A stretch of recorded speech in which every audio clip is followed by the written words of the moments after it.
Chimie at Home, épisode numéro 3. Je vous ai dit à la fin de l'épisode précédent que nous allions construire le diagramme potentiel pH du fer, mais je pense qu'il est bon de consacrer d'abord cette petite séquence aux différentes conventions de tracé d'un diagramme potentiel pH.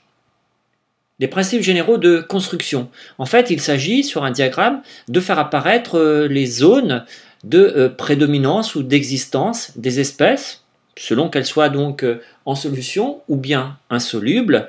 La délimitation se fera par le tracé de droite dite frontière, qui séparera donc cette frontière les zones de deux espèces A et B, Fe2+, Fe3+, du même élément chimique fer, ou alors Fe2+, Fe solide, du même élément chimique fer.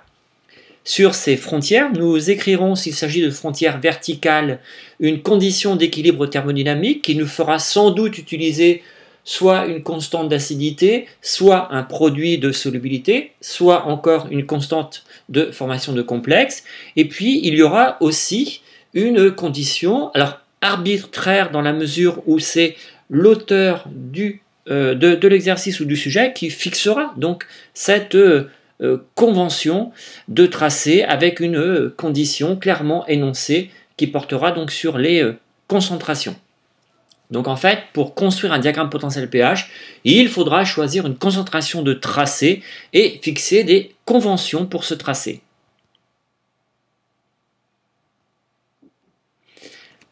Conventions de tracé qui vont s'ajouter à celles qui seront systématiques, j'allais dire, c'est-à-dire par exemple que nous allons faire des tracés à la température de 298 K.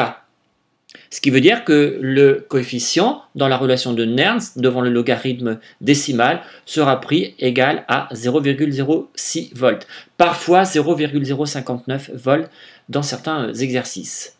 Nous assimilerons les activités des espèces en solution à leur concentration divisée par la concentration C0 qui vaut 1 mol par litre, même si nous omettrons souvent C0 vraiment écrite dans les différentes relations. Et puis, les activités des gaz et des espèces insolubles seront, pour simplifier les calculs, prises égales à 1, ce qui veut dire que c'était déjà le cas évidemment pour les espèces solubles, mais dans ce cas, cela signifie que les pressions partielles des gaz seront égale à 1 bar. Une première convention de tracé, en fait, lorsqu'une frontière va délimiter des zones de prédominance d'une espèce en solution et d'existence d'une espèce insoluble, eh bien, nous prendrons toujours ici à la frontière la concentration de l'espèce soluble égale à la concentration choisie pour le tracé. Ici, en cette frontière, la concentration des ions Fe2+, sera donc égale à la concentration de tracé. Nous aurons la même chose lorsqu'il s'agira donc de l'apparition d'une espèce insoluble en fonction du pH. Ici, la frontière verticale correspondra à la concentration en ion Fe3+, toujours égale à la concentration de tracé, ce qui veut dire qu'en fait, on se place au moment où le tout premier cristal va apparaître ici, en cette frontière-ci. Les conventions adoptées sont différentes et plus complexes peut-être dans le cas où nous avons deux espèces solubles. Par exemple, comment allons-nous tracer la droite séparant les domaines de prédominance des ions Fe2+, et des ions Fe3+. Cette droite sera appelée droite frontière. Eh bien, il existe plusieurs conventions, et c'est l'auteur des sujets qui vous les précise en général. Bien, par exemple, il y a une convention qu'on appelle la convention espèce. Alors, pour la définir très simplement, eh bien voilà, à la frontière entre les domaines de prédominance, eh bien, les concentrations des deux espèces sont égales. Ici, par exemple, ça signifiera que la concentration des ions Fer3 est égale à la concentration des ions Fer2. Et la somme des concentrations est égale à la concentration de tracé. Donc, Fe3+, plus Fe2+, égale la concentration de tracé. Et la résolution de ce système fait que finalement nous pouvons rajouter ce signe égal. Ça veut dire que les concentrations ici sont égales à la concentration de tracé sur 2. Lorsque nous adoptons cette convention, eh bien nous avons la même chose, même lorsque nous avons un ion ici qui va contenir 2 fois l'élément chrome. L'égalité des concentrations, eh bien la voici. Alors, sans ceci pour l'instant. Et puis la somme des concentrations est égale à la concentration de tracé, ce qui veut dire que la résolution du système nous donne également des concentrations égales, et donc égales à C de tracé sur 2. Voici, ça c'est ce qu'on appelle la convention espèce. La convention atomique est plus délicate à manipuler, j'allais dire. Alors, pas dans tous les cas, dans certains cas, parce que à la frontière, dans ce cas-là, c'est-à-dire au moment où nous allons tracer la droite, pour pouvoir donner l'équation de la droite à la frontière, nous allons considérer que si les deux espèces sont dissoutes, c'est la concentration en atomes ou en éléments, si vous voulez, sous chacune des deux formes qui sont égales. Ici, cela veut dire qu'à la frontière, la concentration en fer au degré 3, c'est-à-dire ici en ion Fe3+, est égale à la concentration en éléments fer au degré 2, c'est-à-dire ici la concentration des ions Fe2+. Donc ça, c'est la première traduction de cette relation. Et la concentration totale en atomes est égale à la concentration de tracé.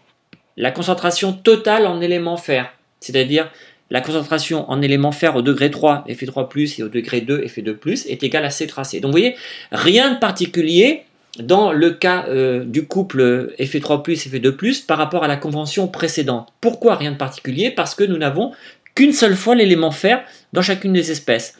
Là où c'est un peu plus complexe, en fait, c'est quand nous aurons ici, par exemple, Cr2O7-, ou dans l'exemple ici, I2. Parce que vous comprenez bien que la concentration en atomes sous les deux formes sont égales. Je l'ai traduite sous la phrase « la concentration en éléments sous les 2 degrés d'oxydation est égale ». Alors, vous comprenez bien, sont égales, pardon. Vous comprenez bien que lorsque nous avons une mole d'ion dichromate, nous avons 2 moles d'éléments chrome. Ok? Donc, dire que la concentration en éléments chrome sous les deux formes, ici en l'occurrence le degré 6 et le degré 3, sont égales, ça signifie que la concentration en chrome au degré 6 est égale à la concentration en chrome au degré 3. Or, la concentration en chrome au degré 3 s'identifie avec la concentration en Cr3+, tandis que la concentration en élément chrome au degré 6, c'est 2 fois la concentration des ions dichromate. Hein? Si vous avez 0,1 mol d'ion dichromate, vous avez bien 0,1 fois 2 égale 0,2 mol d'élément chrome au degré 6. Okay? Donc ça, c'est la première égalité, la voici. Et la concentration totale en élément chrome est égale à la concentration de tracé.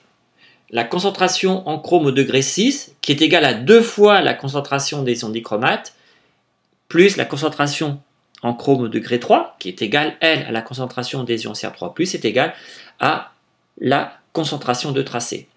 Vous avez un petit système ici à résoudre, qui, une fois résolu, vous donne une concentration en Cr3+ égale à C de tracé sur 2, et une concentration en dichromate égale à C de tracé sur 4. Vous retrouvez bien ces deux égalités quand vous remplacez les concentrations par celle-ci. Donc vous voyez, une convention un peu plus délicate. J'oserais vous dire qu'en ce moment, ça n'est pas non plus celle que nous utilisons le plus ou que nous voyons le plus dans les sujets de concours, mais enfin, il faut être capable quand même de bien l'utiliser. Enfin, la plus simple, sans doute, des conventions consiste à dire que, en fait, la convention simple, à la frontière entre des domaines de deux espèces dissoutes en solution aqueuse, eh bien, les deux concentrations sont les mêmes et sont égales à la concentration de tracé. Fe3+ égale Fe2+ égale C tracé, Cr2 égale Cr3+ égale C tracé. Voilà la convention peut-être la plus simple. Donc, pour résumer, voici les différentes conventions de tracé. C'est un tableau qui récapitule tout ce que je vous ai détaillé et illustré précédemment. Si ceci ne suffit pas, j'allais dire que par exemple, voici, considérez ici que C, c'est l'élément. Et l'élément, le chimiste, est présent sous deux formes. Une forme féminine, F, et une forme masculine, H pour homme. Ok ? les femmes présentes sous la forme d'ion Fe3+, l'homme, les hommes sous la forme d'ion Fe2+. Voici ici les éléments. Ça c'est l'élément Fer3, ça c'est l'élément Fer2. La convention adoptée atomique, c'est je veux autant, donc ici, d'hommes que de femmes à la frontière, et la concentration, ou le nombre, si vous voulez, de chimistes femmes plus chimistes hommes doit être égal à la concentration totale de chimistes est égale à 12. Vous résolvez ce petit système. À la frontière, vous avez 6 chimistes ici, femmes, et 6 chimistes hommes. Ça correspond bien donc à la concentration de tracé sur 2. Là où c'est différent, c'est si, par exemple, nous avions une répartition différente, c'est-à-dire que les chimistes hommes sont seuls et les chimistes femmes sont par 2 par binôme. Donc je nomme B.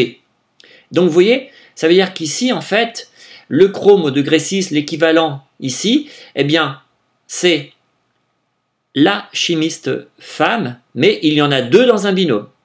Le binôme, c'est ici l'ion Cr2O7-2-. La convention atomique qui dit j'ai autant d'atomes aux 2 nombres d'oxydation veut dire j'ai autant d'hommes chrome au degré 3 que de femmes chrome au degré 6 à la frontière. Donc H égale F à la frontière. Et j'ai aussi la somme des concentrations en les 2 éléments qui est égale à la concentration totale en éléments. Il y a 12 éléments chimistes et c'est la somme H plus F. Ok ? Or, il y a une relation entre le nombre de femmes chimistes et le nombre de binômes. Pourquoi ? Parce que dans un binôme, vous avez 2 chimistes femmes. Donc, le nombre de chimistes femmes, c'est 2 fois le nombre de binômes. Le nombre de chimistes femmes, c'est 2 fois le nombre de binômes à la frontière. Vous résolvez. Vous avez donc ici un système qui vous donne comme solution le nombre de chimistes hommes est égal à 6, c'est bien C ou nombre divisé par 2, et le nombre de binômes est égal à C sur 4, c'est bien 12 divisé par 4 égale à 3. Ce qui veut dire qu'avec cette convention, vous avez donc à la frontière une frontière où vous aurez 6 chimistes hommes, 1, 2, 3, 4, 5, 6, et vous aurez à la frontière aussi 6 chimistes femmes, c'est-à-dire 6 fois aussi le chrome au degré 6, mais sous la forme de 3 binômes. Au total, nous comptons bien 6 chimistes femmes. Voilà, écoutez, je vous prie de m'excuser pour cette tentative d'illustration de cette convention atomique. Si elle ne convient pas du tout, si elle n'est pas claire du tout, n'hésitez pas surtout à en discuter. Je remplacerai dans ce cas-là les chimistes par autre chose. Voilà, en tous les cas, c'est la fin de ce 3e chapitre consacré à ces conventions. N'en faites pas non plus tout un plat, et puis vous verrez qu'avec quelques exercices et souvent des conventions simples, nous pourrons sereinement nous lancer dans le tracé ou l'utilisation d'un diagramme potentiel pH. Je vous attends pour cette fois vraiment le début de la construction du diagramme potentiel pH du fer. À tout à l'heure.